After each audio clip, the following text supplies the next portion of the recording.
बोलो काका कदी रोपनिया रे जा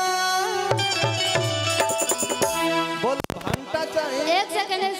पीछे आई सब लोग देखा था कि खाली एक ही लोग में बिजी बानी तो सब लोग में बिजी रही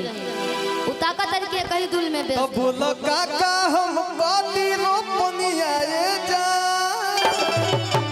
कहे के बा 3 कट्ठा वालुआ 1.5 कट्ठा भंगा ए राजा 3 कट्ठा वालुआ 1.5 कट्ठा भंगा तू 1 कट्ठा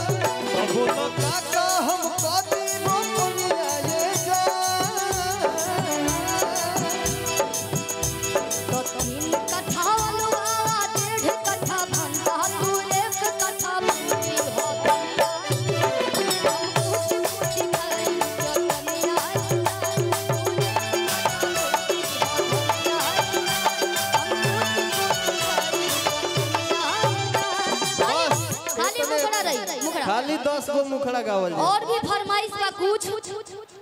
कैसे किसैया जलिया दे तारे अद कोहर गुलाबी हां गुलाबी गुलाबी तो गुलाबी गुलाबी बड़ा परेशानी जानता नहीं घर के बड़ा पट्टीदारी